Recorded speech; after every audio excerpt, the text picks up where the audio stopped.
Nang marinig ni Ernesto Santos, isang multimilyonaryo, ang tagalinis na si Ines na tumutugtog ng piano, siya'y natigilan sa kinatatayuan dahil sa pamilyar na himig na kanyang narinig, ang melodyang madalas tugtugin at mahal ng kanyang asawang si Teresa bago ito misteryosong nawala 20 taon na ang nakalipas.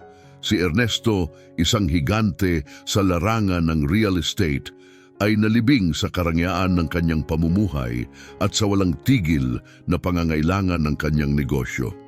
Sa kabila ng kanyang malawak na mga ari-arian, marangyang mga pasilidad at iba't ibang mga negosyo na nagsilbi bilang kanyang mga santuwaryo, hindi nito mapunan ang kawalang naiwan ng pagkawala ni Teresa. Ang mga gabi na dati puno ng init at pagmamahal ay naging mahahabang sandali ng kalungkutan, na ang tanging naririnig ay ang malulungkot na alaala at ang nakakabagabag na tanong na hindi masagot kung ano na ang nangyari kay Teresa. Isang bagyong hapon, nagpasya si Ernesto na bisitahin ang isa sa kanyang mga pangunahing ari-arian, ang Imperial Garden, isang lugar na madalas niyang puntahan upang personal na siguraduhin ang pag-aalaga dito, na tila ang kasipagang ito ay makakabawas sa kanyang kalungkutan nang siya'y pumasok sa Grand Hall na kasing linis at kasing ningning pa rin ng dati. Isang di pangkaraniwang ingay ang sumira sa karaniwang katahimikan. Habang siya ay naglalakad sa malapad na koridor na marmol, isang malayong himig ang nagsimulang umalingaw-ngaw.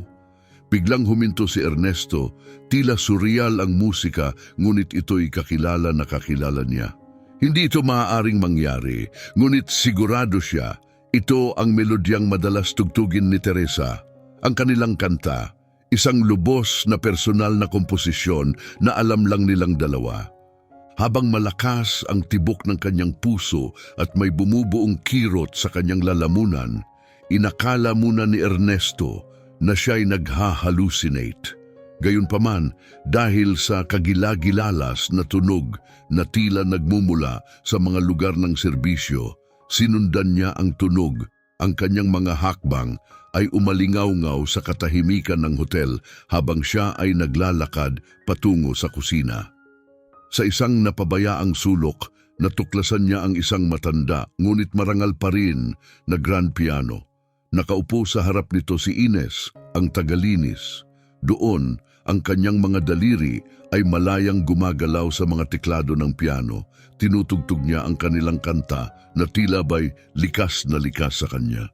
Habang nakatayo sa kanyang kinatatayuan, nahihirapan si Ernesto na unawain kung paano ang isang simpleng empleyado ng hotel ay nakakatugtog ng isang kantang napakapribado sa kanya at kay Teresa.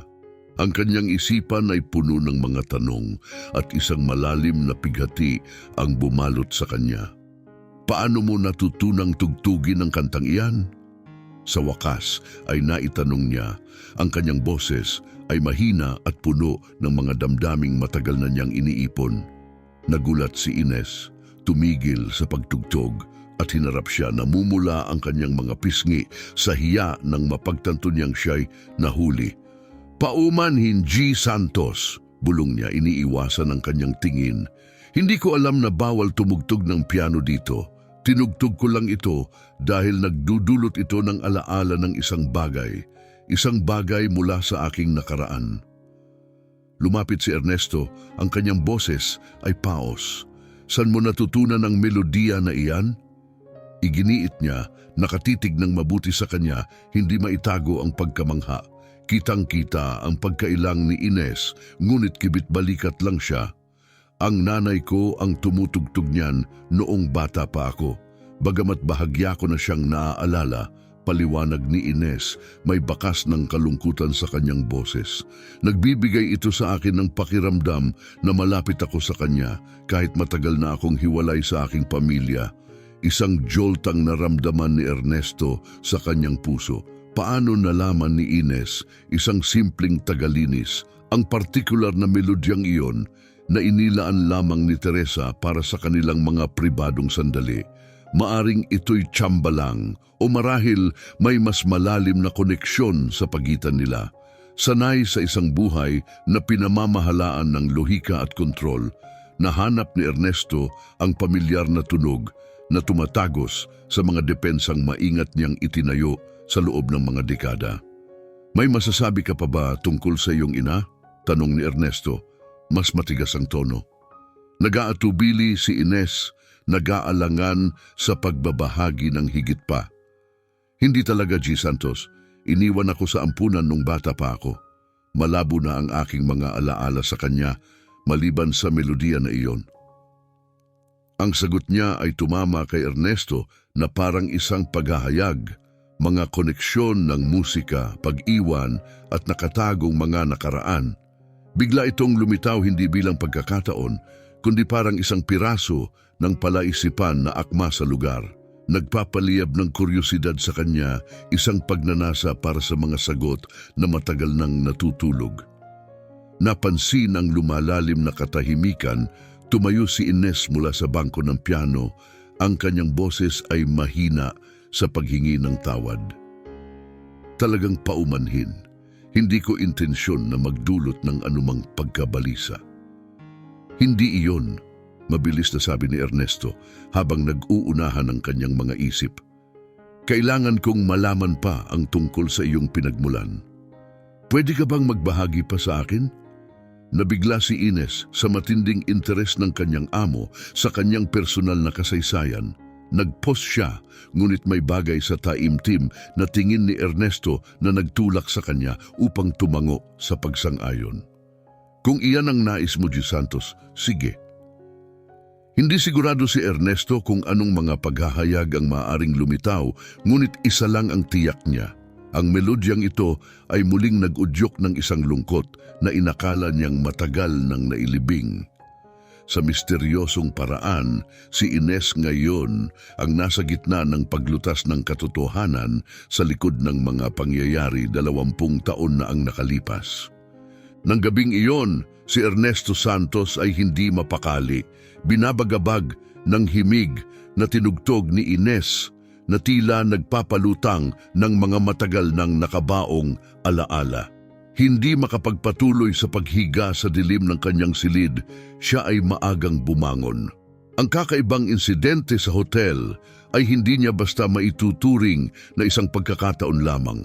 Pinangunahan ng pakiramdam ng pangangailangan, nagtungo siya sa kanyang opisina, isang malawak na lugar sa kanyang mansyon na pinalamutian ng literatura, sa negosyo at mga larawan na nagdiriwang ng kanyang mga tagumpay sa propesyon. Subalit, sa gitna ng mga simbolong ito ng tagumpay, may isang larawan na palaging nakakakuha ng kanyang pansin. Ang imahe ni Teresa na tumutugtog ng piano, ang kanyang ngiti ay naglalabas ng kagalakan, kinunan ilang araw bago siya nawala. Nakaupo sa kanyang silyang katad, itinaas ni Ernesto ang larawan ni Teresa. Nag-iisip kung marahil ang awit ay isang mahiwagang ugnayan sa kanya. Marahang hinaplos ng kanyang mga daliri ang frame, labis na nadarama ang pangungulila at isang matinding pakiramdam ng pagkakaroon ng kagyat na pangangailangan. Makalipas ang ilang oras, natagpuan niya ang sarili na bumalik sa hotel, desididong makausap muli si Ines.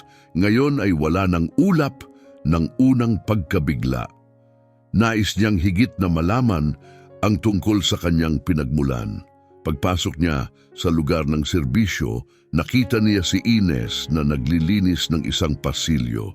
Sa halo ng determinasyon at kaba, nilapitan niya ito. Ines, mahina niyang tawag, mas banayad kumpara sa kanilang unang pagtatagpo. May oras ka ba? Nagulat si Ines sa kanyang pagbabalik. Hindi inaasahan ang pagpapatuloy ng kanilang naunang palitan. Siyempre, Mr. Santos, sagot niya habang pinupunasan ang kanyang mga kamay sa kanyang apron. Ano ang nasa isip mo? Itinuro ni Ernesto na lumapit sila sa isang pribadong lugar, malayo sa mga mata at tainga ng iba pang staff. Nang makapwesto, hindi na siya nagatubili. Diretso ang tingin sa kanyang mga mata. Ang awit na tinugtog mo kagabi, hindi maalis sa isip ko. Sabihin mo sa akin ang tungkol sa iyong ina, ang iyong kabataan. Dinala ka sa ampunan, tama ba? Si Ines, halatang hindi komportable, ay tumango. Oo, bata pa ako. Ang mga alaala ko sa kanya ay malabo, ngunit paminsan-minsan niyang tinutugtog ang awiting iyon bago nagbago ng lubusan ng aming buhay. Nanlamig si Ernesto, ang kanyang mga salita bago nagbago ang aming buhay ay umaalingaw-ngaw sa kanyang sariling mga saloobin tungkol sa araw na nawala si Teresa at ang kanyang mundo ay gumuho. May iba ka pa bang naaalala? Giit ni Ernesto, ngayon ay mas mausisa. Pinag-isipan ito ni Ines, ang kanyang mukha ay puno ng pag-aalala. May malabong alaala ako ng isang parke na maraming puno at isang babae, marahil ang aking ina, ngunit palaging natatakpan ang kanyang mukha, nawawala sa mga anino. Naramdaman ni Ernesto na malapit na siya sa isang pagtuklas, ngunit naiinis sa malabong katangian ng mga alaala ni Ines. Nagpatuloy siya ng maingat. Sinubukan mo na bang alamin ang iyong nakaraan para malaman pa ang tungkol sa iyong ina kung bakit ka iniwan? Ang mga mata ni Ines ay napuno ng malungkot na pagsuko. Hindi ko kailanman ito hinanap. Parang mas mabuting hindi na lang alamin ang nakaraan. Hindi naging madali ang buhay at natutunan kong mabuhay nang walang mga sagot na iyon. Sanay si Ernesto sa pagkontrol sa bawat sitwasyon, nakaramdam siya ng halo ng frustrasyon at empatiya. Gayunpaman, naramdaman niya ang isang mas malalim na kwento na maaaring natatakot si Ines na harapin. Kung handa ka, nais kong tulungan kang mag-imbestiga, alok ni Ernesto ng taos puso. Ang isang may ganitong tiyak na mga alaala ay hindi dapat manatili sa dilim. Sa palagay ko mahalaga na maunawaan pa natin. Tinitigan siya ni Ines ng may pagkabigla, hindi sanay sa personal na interes mula sa isang may katulad niyang katayuan. Ang kanyang paunang pag-aalinlangan ay napalitan ng maingat na pagiging bukas na aapektuhan ng tunay na pag-aalala sa kanyang boses. Kung sa tingin mo ay kapaki-pakinabang, bukas ako dito, pahintulot niya ng may pag-aatubili. Sa kanyang pagsang-ayon, mabilis na nagsaayos si Ernesto ng isang detektib sabik na sumisid sa misteryo ng walang pagkaantala. Salamat Ines, sabi niya ng mahina. Maaaring malaman pa natin ang tungkol sa iyong nakaraan sa lalong madaling panahon. Bagaman hindi sigurado si Ines kung bakit labis na nakatuon si Ernesto, nakadama siya ng di maipaliwanag na pag-asa na ang paghahanap na ito ay maaaring magbunyag ng mga sagot na matagal na niyang kailangan. Para kay Ernesto, ito ay simula lamang ng isang paglalakbay na nangangakong magbubunyag ng isang lihim na may kapangyarihang baguhin ang kanyang buhay magpakailanman. Si Ernesto ay nag-aalumpihit, mahigpit na nakakapit sa mesa hanggang sa pumuti ang kanyang mga buko habang ang mga salita ng detektib ay tila nakabitin sa hangin ng may bigat. Ano ang natuklasan nila? Tanong niya, ang kanyang boses ay puno ng pananabik. Tumigil saglit ang detektib, tila iniisip ng mabuti ang sasabihin. Tiyak na po ang resulta, Ginoo. Si Ines ay tunay ninyong anak, aniya. Sa balitang ito, tila nabuwal ang mundo ni Ernesto, para bang nawasak ang pundasyon ng kanyang buhay. Halos hindi siya makahinga, umupo siya sa kanyang silya at naramdaman ang bigat ng katotohanan. Ang kanyang sariling anak, si Ines, ang mahiyain at tahimik na dalaga na nagtatrabaho sa ilalim ng kanyang bubong bilang tagalinis ng mga silid, ay siya palang sariling dugo. Ang anak na inakala niyang nawala magpakailanman, na kanyang ipinagluksa ng matagal, ay naroroon pala sa kanyang tabi, Nilamon siya ng samut-saring emosyon, kagalakan na buhay pala si Ines, guilt na hindi niya agad nakilala at galit sa mapait na kapalaran na nag-agaw sa kanila ng mahahalagang taon. Alam ba niya? Tanong niya, halos bulong. Hindi pa po, Ginoo, tugon ng detektib. Wala siyang ideya tungkol sa kanyang pinagmulan. Mukhang wala siyang maalala tungkol sa kanyang kabataan o sa nangyari sa kanyang ina. Malalim na buntong hininga ang pinakawalan ni Ernesto. Ang kanyang isipan ay puno ng mga tanong. Paano niya sasabihin ang balitang ito kay Ines? Dapat ba niyang sabihin? Salamat, sabi ni Ernesto sa wakas. Ang kanyang tono ay halatang pagod. Panatilihin mo munang sikreto ito. Kailangan kong magdesisyon kung ano ang susunod na hakbang. Nauunawaan ko, Ginoo. Sabihin niyo lang kung paano ako makakatulong. Sagot ng detektib bago natapos ang tawag. Matagal na nakatingin si Ernesto sa tahimik na telepono, umaasang may mga sagot na hindi naman magmumula rito. Kailangan niyang gumawa ng mga desisyon. Tumayo siya at nagsimulang maglakad-lakad sa silid, nilamon ng bagyo ng kanyang mga iniisip at emosyon. Paano niya ipakikilala ang sarili kay Ines nang hindi ito mabibigla? Sa kabila ng kanilang formal na relasyon sa hotel, wala itong ibang dahilan para magtiwala sa kanya. Ngunit hindi rin niya ito maaaring itago. May karapatan si Ines na malaman ang katotohanan. Kinagabihan, natagpuan ni Ernesto ang sarili sa labas ng simpleng silid ng mga empleyado ni Ines. Nakaramdam siya ng labis na panghihinayang at takot habang nakatayo sa harap ng pintuan. Binabagabag ng takot na baka siya'y tanggihan at masaktan si Ines sa pagsisiwalat ng katotohanan. Ang mga alaala ni Teresa, ang pagmamahal ng kanyang buhay at ang kanilang mga pangako sa isa't isa ang nagtulak sa kanya upang magpatuloy. May utang siya kay Teresa na sabihin ng totoo at itama ang mga pagkakamali. Nag-ipon siya ng lakas ng loob at marahang kumatok. Binuksan ni Ines ang pintuan, ang kanyang mukha ay puno ng pagtataka. "Ginoong Santos?" tanong niya, halatang naguguluhan. "May problema po ba?" Tumango si Ernesto bagamat halatang litong-lito siya sa kanyang nararamdaman at sinabing, "Pwede ba akong pumasok? Kailangan nating mag-usap tungkol sa isang mahalagang bagay." Pinapasok siya ni Ines, mas lalo pang nagtataka.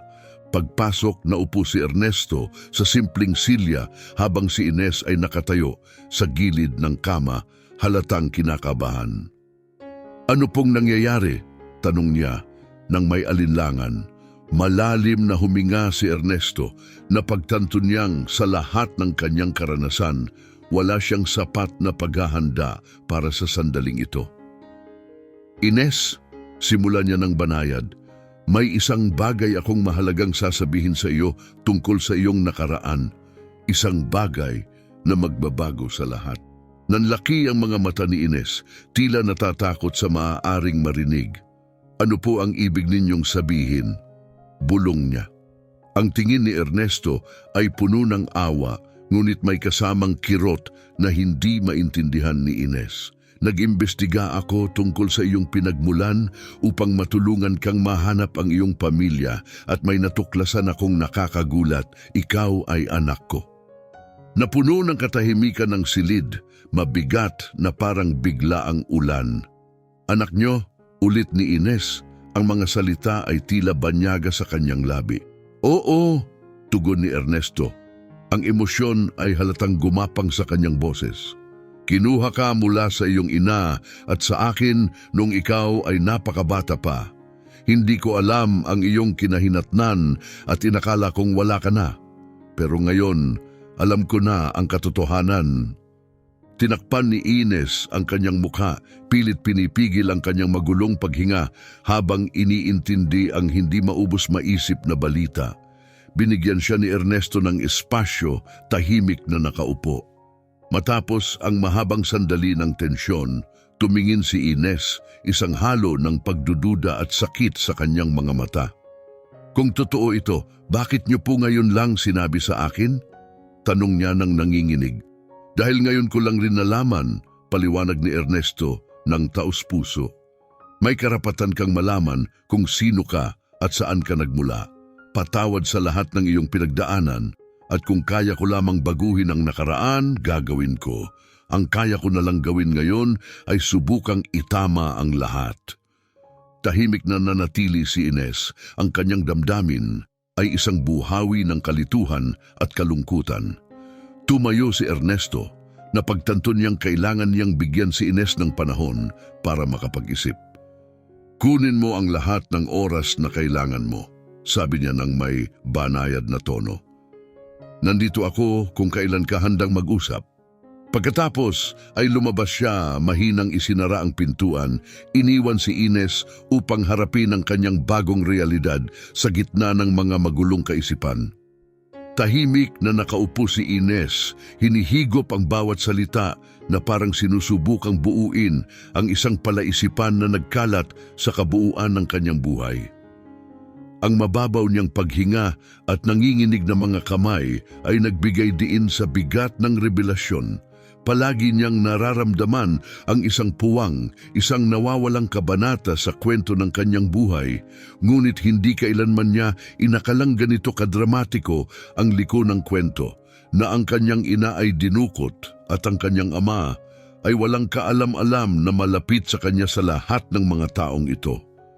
Hindi ito maaaring totoo, mahinang bulong niya, naglalakad-lakad sa silid ng litong-lito. Ang buong buhay ko, lahat ng naranasan ko, parang isang kasinungalingan na ngayon. Maingat na tumayo si Ernesto, sinusubukang puna ng agwat sa pagitan nila. Ngunit siya'y huminto, nauunawaan ang komplikasyon ng emosyon ni Ines. Pinagtangkaan niyang maintindihan ang katotohanan sa loob ng maraming linggo at alam niyang kailangang bigyan si Ines ng oras upang maunawaan ang katotohanan ng kanilang relasyon. Ines, alam kong masyadong nakakabigla ito at hindi ko inaasahan na tanggapin mo ito agad, mahinang paliwanag niya. Pero dapat mong malaman na hindi ko kailanman tinigil ang paghahanap sa iyong ina. Wala akong ideya na buntis siya nang dukutin siya mula sa akin. Sa lahat ng panahong ito, inakala kong nawala na kayong dalawa.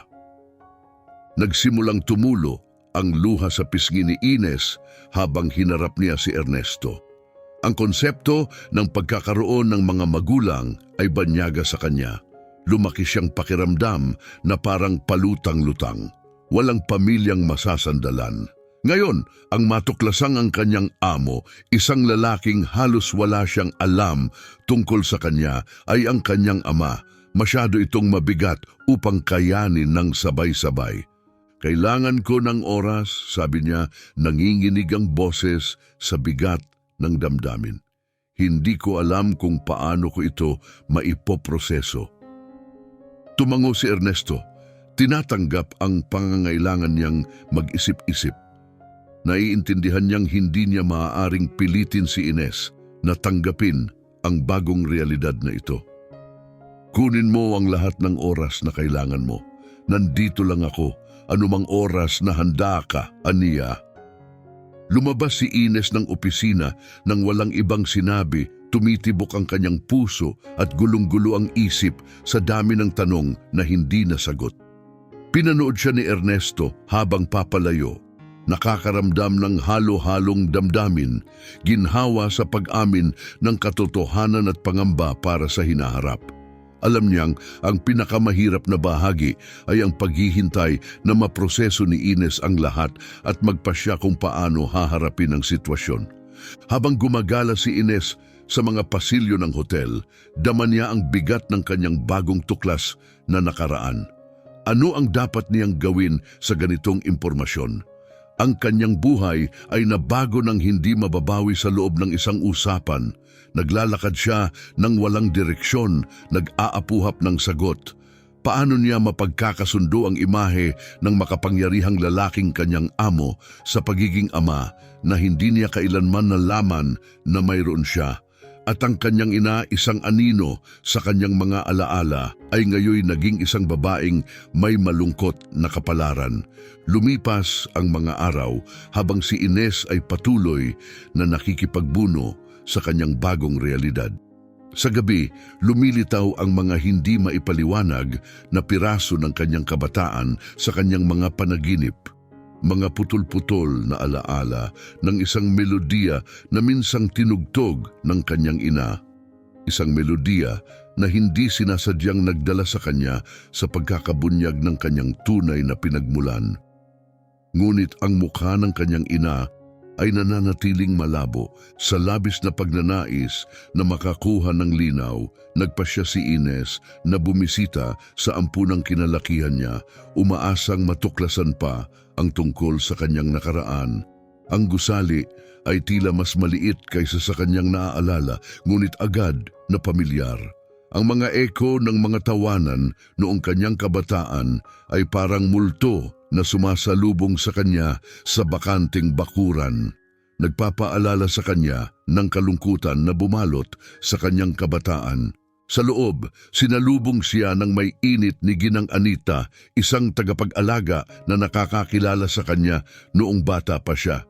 "Ines, mahal ko, ang tagal na ng panahon." Masayang bati ng babae, yakap siya. "Ano ang nagdala sa iyo dito matapos ang maraming taon?" Nang may pag-aalangan, ngumiti si Ines at sumagot, "Naghahanap ako ng mga sagot tungkol sa aking ina, tungkol sa lahat bago ako dumating dito." Lumambot ang ekspresyon ni Ginang Anita. Palagi niyang naramdaman na ang nakaraan ni Ines ay may higit na misteryo kaysa karaniwan. Dinala niya si Ines sa isang maliit na silid ng archive at ibinigay ang isang folder na puno ng mga dokumento mula sa kanyang kabataan. "Ito lamang ang mayroon kami tungkol sa iyo," paliwanag ni Ginang Anita. Iniabot ang file. Nanginginig ang mga kamay ni Ines habang iniisa-isa ang mga pahina at ang kanyang mga mata ay napako sa isang sulat kamay na tala na idinagdag pagkalipas ng mga taon matapos ang kanyang pagdating. Batang natagpuan malapit sa ospital, ina hindi kilala nawawala. Muling binasa niya ang tala at bawat salita ay mas lalong bumabaon sa kanyang kamalayan. "Kamakailan lang, may tumawag sa akin na malapit kay Mario. Sinabi nila na alam niyang inaalam natin ang mga detalye tungkol sa iyo at kay Teresa, at ngayon ay sinusubukan niyang protektahan ang sarili niya," ibinunyag ni Ernesto. Isang kilabot ng takot ang dumaloy kay Ines. "Panganib pa rin ba si Mario sa atin?" tanong niya. May halong kaba sa boses. Natatakot siya na ang patuloy nating pagsisiyasat ay maglalantad ng buong lawak ng kanyang mga ginawa laban kay Teresa. Desperado na siya, Ines, at ang isang desperadong tao ay nagiging mapanganib, sagot ni Ernesto.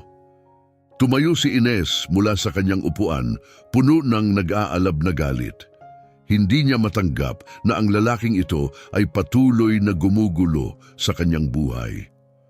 "Kailangan ko ng mga sagot, pero higit sa lahat, kailangan ko ng katarungan," mariing idineklara niya. "Ano ang dapat nating gawin?" tanong niya. Ang mga mata ay nag-aalab ng determinasyon. "Hindi ko hahayaang guluhin pa niya ang buhay ko, hindi pagkatapos ng lahat ng nawala sa akin dahil sa kanya." Sumang-ayon si Ernesto, naramdaman ang kaseryosohan ng sitwasyon. "Hindi natin maaring hintayin na muli siyang umaksyon. Haharapin ko siya, may mga kontak ako na maaring makatulong para mahanap siya. Hindi natin maaaring hayaan na patuloy siyang makapanakit." Sa kabila ng takot, naramdaman ni Ines ang nakakapagpakalmang determinasyon sa deklarasyon ni Ernesto. Bagamat magkahalo ang nararamdaman niya para rito, nagtitiwala siya sa kanyang pangako sa pagkakataong iyon. "Kailangan kong sumama kapag hinarap mo siya," madiin niyang sinabi. "Hindi ko kayang manood lang. May karapatan akong malaman ang buong katotohanan." Humanga si Ernesto sa lakas ni Ines, ngunit nag-alala para sa panganib na dala nito. "Naiintindihan ko ang pangangailangan mo, pero hindi madaling kausapin si Mario. Mapanganib siya at ayokong mapahamak ka," wika niya. Hindi ako natatakot sa panganib, matibay na sagot ni Ines. Ito ang tungkol sa buhay ko at may karapatan akong malaman ang lahat ng nangyari. Nakita ni Ernesto ang determinasyon niya at sumuko sa kanyang kahilingan. Sige, pero haharapin natin ito ng magkasama. Hindi kita hahayaang gawin ito ng mag-isa, sagot niya. Nakahanap ng kaaliwan si Ines sa pangako ni Ernesto sa kabila ng kanyang patuloy na sakit at kalituhan. Ang kaalamang handa si Ernesto na harapin ang kanyang nakaraan upang protektahan siya ay nagdala ng bagong katiyakan. Habang inihahanda nila ang kanilang sarili para harapin si Mario, pareho nilang alam ang hamon sa unahan. Ang katotohanan ay malapit na, ngunit gayon din ang panganib. Sa mga sumunod na araw, bumalot ang tensyon at pag-aabang sa kanilang paligid. Nakipag-ugnayan si Ernesto sa kanyang mga dating kasamahan para sa impormasyon tungkol sa kinaroroonan ni Mario. Limitado ngunit umaasa ang natanggap nilang impormasyon. Samantala, si Ines habang patuloy na nilalabanan ang mga alaala ng kanyang magulong nakaraan ay naghahanda sa emosyonal na aspeto ng pakikitungo kay Mario. Determinado siyang hanapin ang hustisya para sa pagkawasak ng buhay ng kanyang ina at ang sarili niyang pagdurusa. Isang umaga tumawag ang isang mahalagang impormante kay Ernesto. Ginoong Santos, natuntunan namin si Mario Cortez, sabi ng tumawag. Matagal siyang nawala sa radar, ngunit kamakailan lang ay nakita sa isang liblib na ari-arian sa labas ng lungsod. Mukhang sangkot siya sa mga iligal na transaksyon. Hinigpitan ni Ernesto ang hawak sa telepono, alamang panganib na dulot ni Mario. Sigurado ba kayo? Tanong niya, seryoso at may kaba. Opo sir, lihim ang lokasyon, ngunit nakumpirma ang presensya niya roon. Mag-ingat lang, mahigpit ang seguridad niya, babala ng impormante. Matapos magpasalamat, ibinaba ni Ernesto ang telepono. Alam niyang hindi na sila maaaring magpatumpik-tumpik pa. Si Mario ay nasa loob na ng kanilang abot, nagbibigay ng pagkakataon na harapin siya. Ngunit ang panganib ay nagdadala ng mabigat na alalahanin, lalo na para sa kaligtasan ni Ines. Sa hapon ding yon, tinawag ni Ernesto si Ines sa kanyang opisina. Mabigat ang ekspresyon niya habang isiniwalat ang balita. Nahanap na namin si Mario, diretsahang sabi niya. Sinusuri ang reaksyon ni Ines. Bagamat nagulat, nanatiling matatag si Ines at inintindi ang bigat at panganib ng sitwasyon. Nasaan siya? Tanong niya ng kalmado. Nasa isang ari-arian sa labas ng lungsod.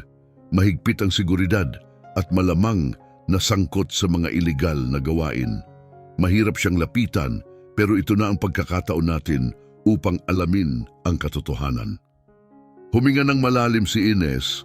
Alam na ang paghaharap kay Mario ay hindi lamang tungkol sa pagtuklas sa kapalaran ng kanyang ina, kundi pati na rin sa pagharap sa isang taong handang gumawa ng matinding aksyon.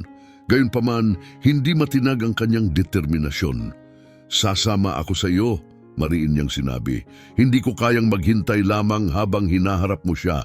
Kailangang makita ko siya ng harapan at maunawaan kung bakit niya ginulo ang aming buhay. Bagamat halatang nag-aalala, tumango si Ernesto sa kanyang pagkakaunawa. Naiintindihan ko, Ines, pero kailangan mong maging handa. Mapanganib si Mario at hindi siya madaling kausapin. Gagawin niya ang lahat para protektahan ang sarili niya, babala niya. Malinaw ang sagot ni Ines, hindi nanginginig sa takot. Hinahanap ko ang katotohanan sa buong buhay ko. Kahit anong panganib, hindi na ako titigil ngayon. Napahanga si Ernesto sa tapang ni Ines, ngunit alam niya ang tunay na panganib, emosyonal man o pisikal. Sa kabila nito, kinilala niya ang karapatan ni Ines na harapin ang kanyang nakaraan. Sige, haharapin natin ito ng magkasama, tugon niya. Pinagtibay ang kanilang plano. Pagkalipas ng ilang araw, nagtungo sina Ernesto at Ines sa liblib na ari-arian ni Mario. Tahimik ang biyahe, kapwa abala sa kani-kaniyang iniisip. Nakatingin si Ines sa bintana, sinusubukang buuin ang mga pira-pirasong alaala ng kanyang ina, umaasa na may liwanag na lilitaw. Pagdating nila, ang ari-arian ay kasing foreboding ng inaasahan nila, na papaligiran ng matataas na puno at may mataas na bakod, mukhang dinisenyo para sa pag-iisa. Ipinarada ni Ernesto ang sasakyan sa ligtas na distansya. "Handa ka na ba?" tanong niya, seryosong nakatingin kay Ines. Tumango siya, damang-dama ang mabilis na tibok ng kanyang puso, ngunit matatag. Natatakot siya, ngunit alam niyang hindi maiiwasan ang paghaharap na ito. Dahan-dahan nilang nilapitan ang bahay kasama ang mga dating kasamahan ni Ernesto sa pribadong seguridad upang tulungan silang makapasok ng hindi nahahalata. Ang nakabibinging katahimikan habang papalapit sila sa pangunahing bahay ay parang mabigat na paalala ng tensyon ng kanilang misyon. Pagdating sa pintuan, kumatok ng matatag si Ernesto.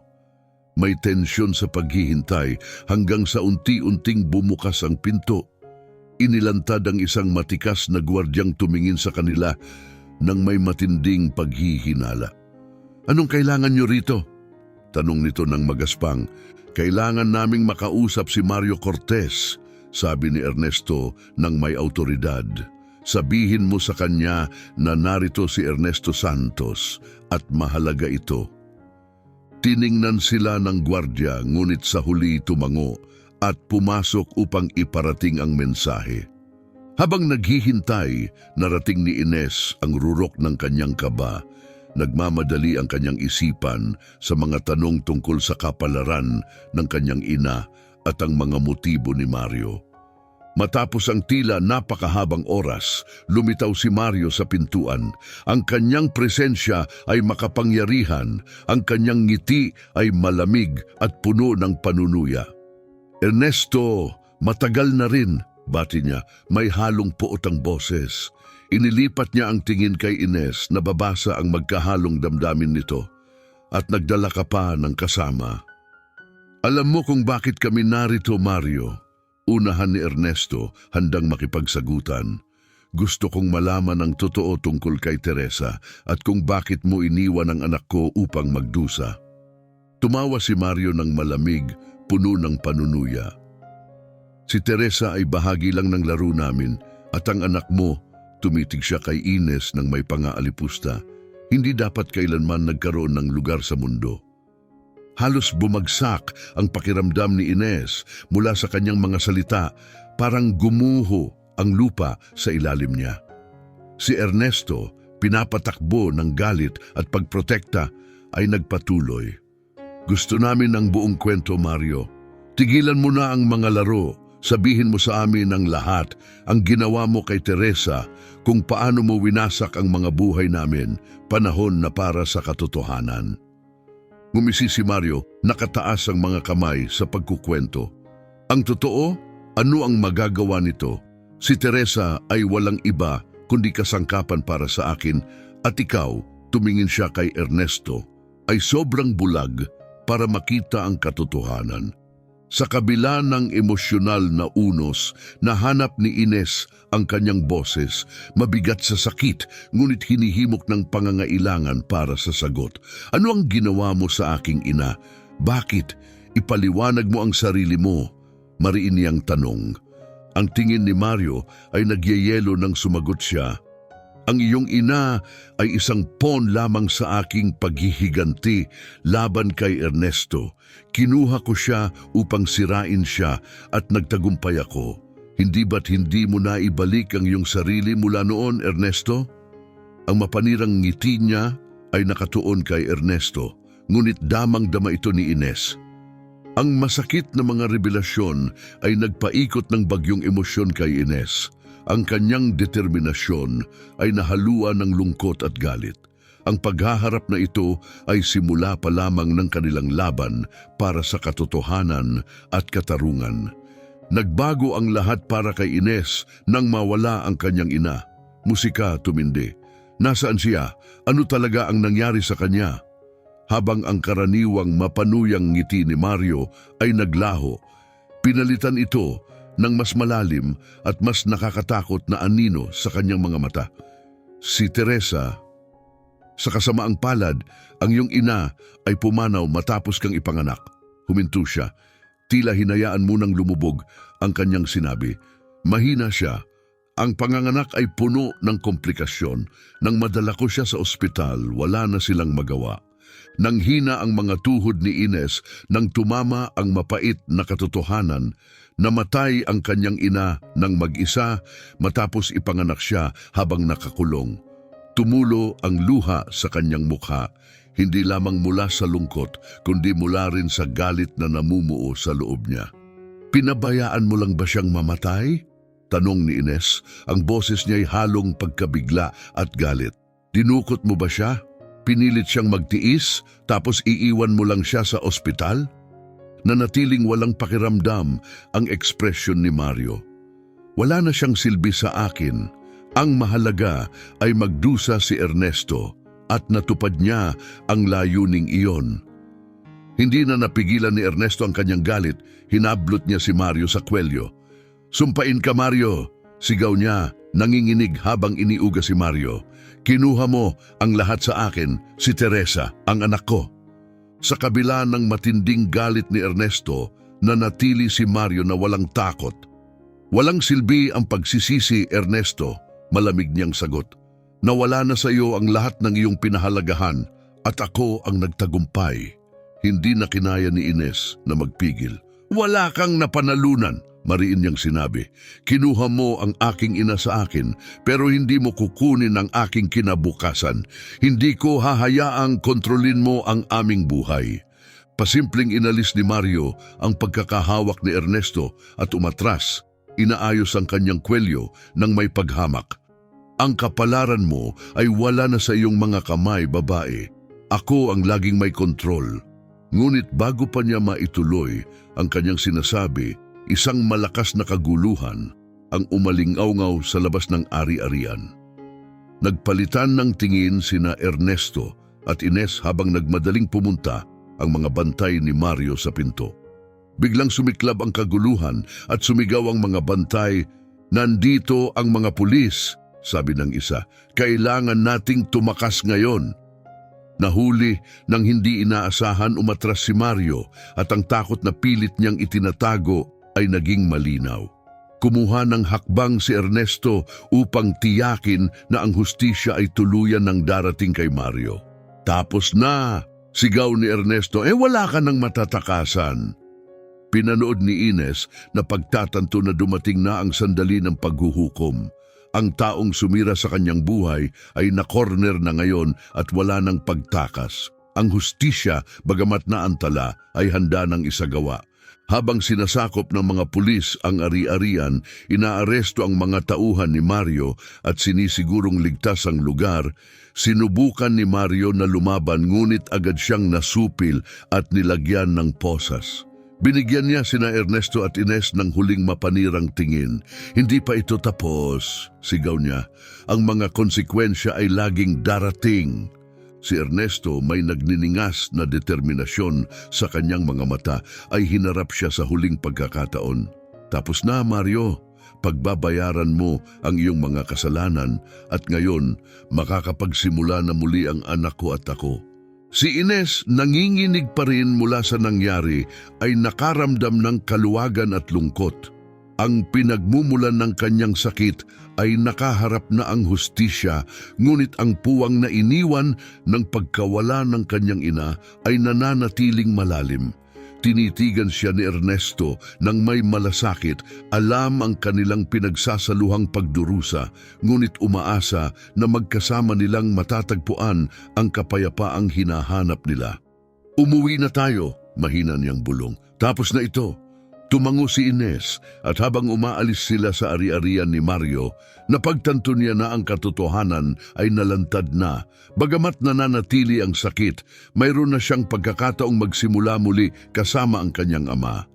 Umalis sina Ines at Ernesto sa ari-arian ni Mario na puno ng magkahalong damdamin. Ang hustisya ay patuloy ng lumalakad, ngunit ang bigat ng kanilang mga karanasan ay mahirap tanggalin. Pinag-isipan ni Ines ang masakit na katotohanan ng pagdurusa ng kanyang ina bago ito namatay. Kahit na may paparating na paglilitis kay Mario, wala nang makakabawi sa mga taon na nawala.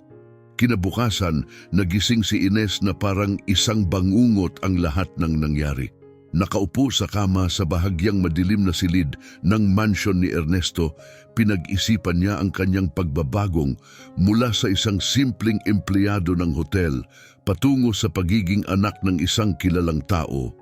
Ngayon ay ganap ng mulat sa kanyang pinagmulan, ngunit pinahirapan ng hindi pamilyar na kalungkutan.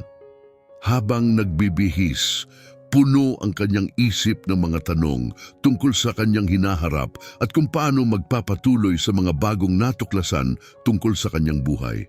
Sa hapagkainan, naroon na si Ernesto, hawak ang isang tasa ng kape, ang kanyang mukha'y naglalarawan ng parehong pag-aalala at pagod.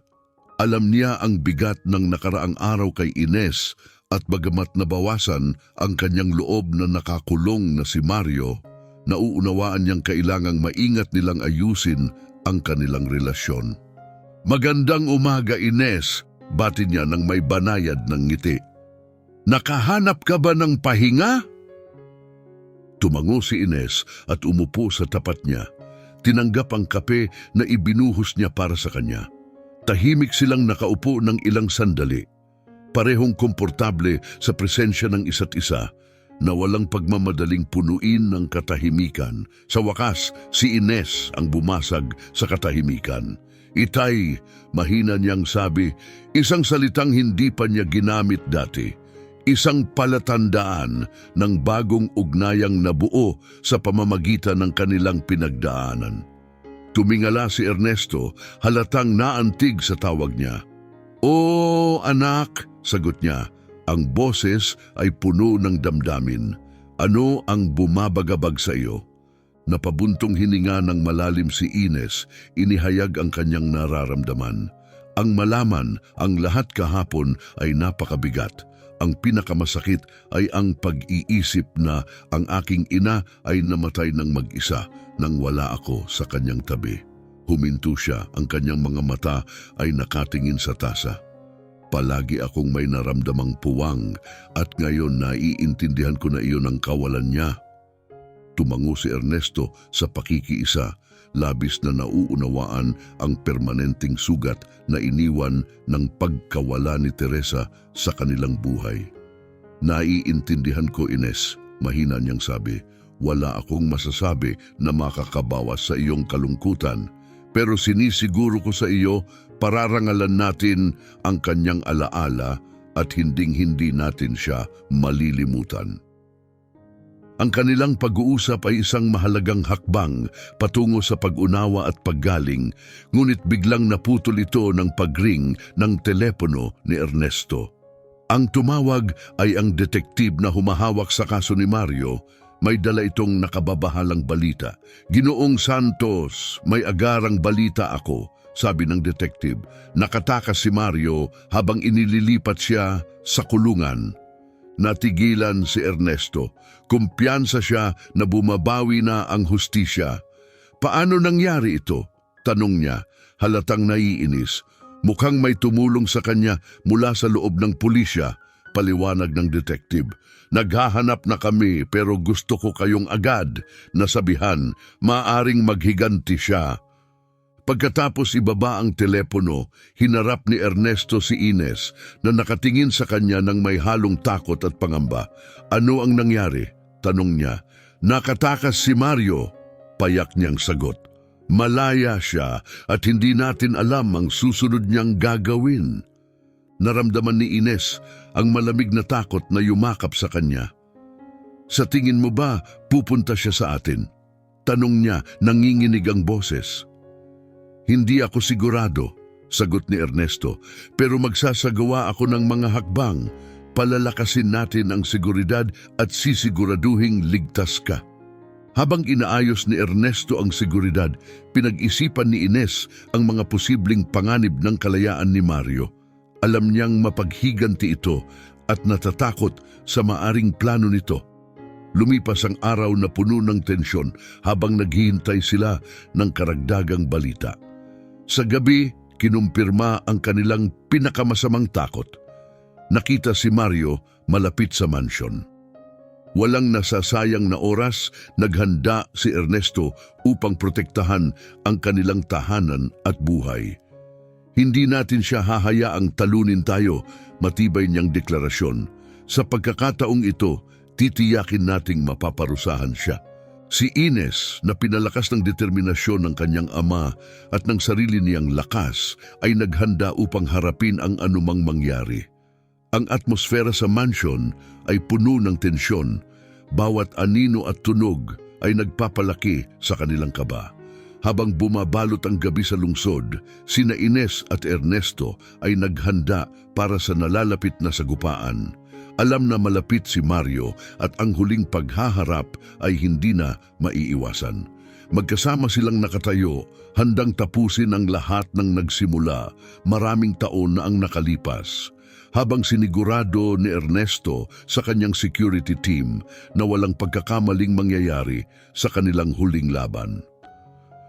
Ligtas tayo, Ines, pagtiyak ni Ernesto sa kanya sa gitna ng tensyonadong katahimikan.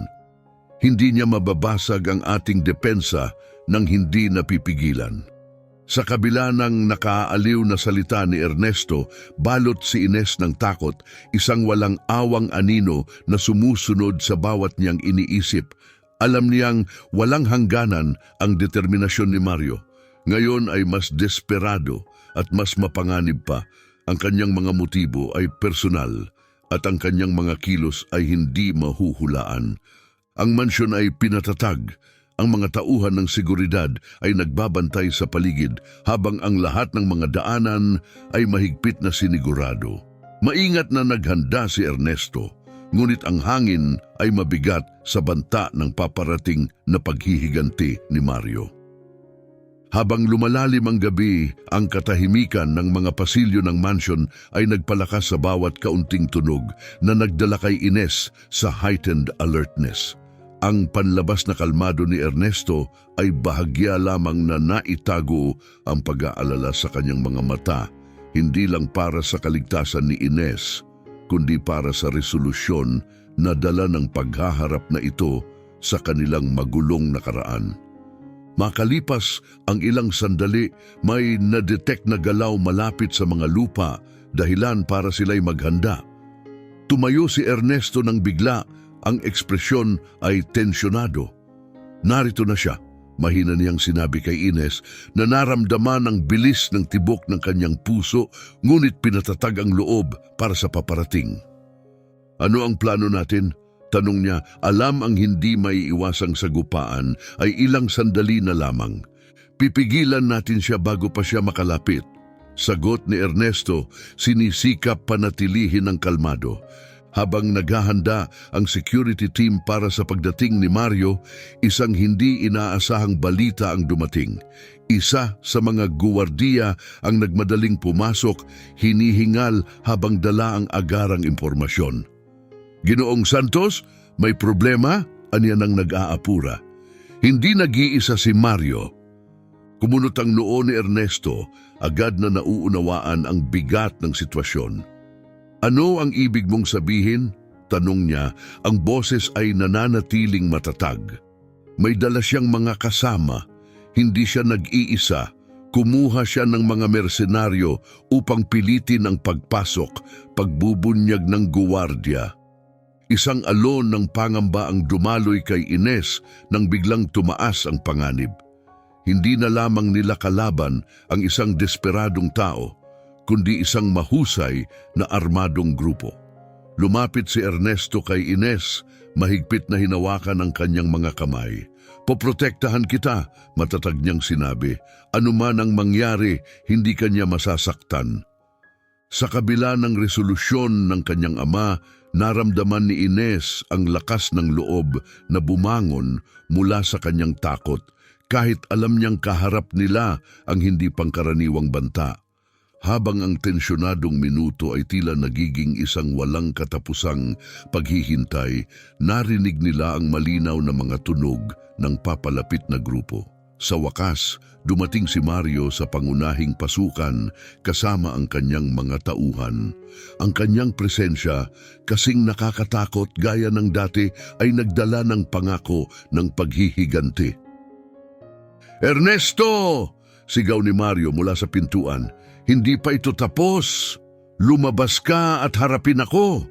Si Ernesto, na may hindi natitinag na kalmado, ay humakbang pasulong upang harapin ang kanyang kalaban.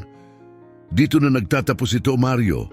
Mariin niyang sinabi, "Wala ka nang matatakasan ngayon." Ang sagot ni Mario ay isang mapanuyang tawa. "Tumakas? Hindi ko iniisip ang pagtakas. Ang tungkol dito ay paghihiganti. Ang pagpapabayad sa iyo at sa anak mong hindi dapat ipinanganak." Si Ines, nasugatan ng kanyang mga salita, ngunit puno ng matinding determinasyon, ay humarap kay Mario. "Huwag mo na akong tawaging ganoon muli," sigaw niya. "Ang aking ina ay hindi iyong laruan at hindi rin ako, tapos na ang laban mo rito." Bago pa makasagot si Mario, agad na kumilos ang security team ni Ernesto. Mabilis na napabagsak ang mga mersenaryo. Habang sinusubukang umatras si Mario, natagpuan niyang harang na ang kanyang daan. Ang mga pulis na tinawagan na ni Ernesto ng mas maaga ay nakapalibot na sa ari-arian. Isinasara ang anumang potensyal na labasan. Sa loob ng ilang sandali, naaresto si Mario. Ang huling pagtatangka niya ay nabigo. Habang dinadala siya ng mga pulis, pinanood nina Ernesto at Ines, balot ng isang malalim na damdamin ng pagsasara. Ang madilim na kabanata na bumalot sa kanilang buhay ay sa wakas nagtatapos na. Si Ines, bagamat nanginginig pa mula sa tindi ng paghaharap, ay nagsimulang makaramdam ng kagaanan mula sa kanyang mga pasanin. Tumalikod siya kay Ernesto at sa unang pagkakataon sa loob ng maraming taon, ang tunay na posibilidad ng isang bagong simula ay tila abot kamay. "Ayos ka lang ba?" tanong ni Ernesto. Ang boses ay puno ng pag-aalala at ginhawa. Tumugon si Ines ng isang banayad ngunit tapat ng ngiti. "Ayos na ako. Totoo, ayos na." Naglakad silang pabalik sa malaking bahay. Alam na maraming hindi pa tiyak sa hinaharap, ngunit puno rin ito ng pag-asa. Ang kanilang pinagsasaluhang kasaysayan na dating naging sanhi ng pagkakahiwalay, ngayon ay pinag-isa silang mas matatag kaysa dati. Bagamat malinaw pa ang emosyonal na mga sugat, natagpuan nilang pareho ang kaaliwan at lakas sa isa't isa upang magpatuloy. Sa wakas, handa na si Ines na iwan ang mapait na anino ng kanyang ina at tanggapin ang pagkakataon para sa isang bagong simula. Isang hinaharap kasama si Ernesto, inuuna ang pagmamahal at pamilya higit sa lahat. Natamo nilang pareho ang kaligtasan, nagdadala ng kapayapaan na matagal na nilang hinahanap. Kung ang kwentong ito ay nakakaantig sa iyo, isaalang-alang ang pag-like at pag-subscribe sa aming channel. Ang iyong suporta ang nagtutulak sa amin upang patuloy na maghatid ng mga kapana-panabik na kwento. Huwag palampasin ang aming susunod na nakakakilig na video. Manatiling konektado. Lubos naming pinahahalagahan ang inyong suporta. I-click ang mga link na makikita sa inyong screen para sa piling koleksyon ng mga uplifting stories at entertainment. Hanggang sa muli!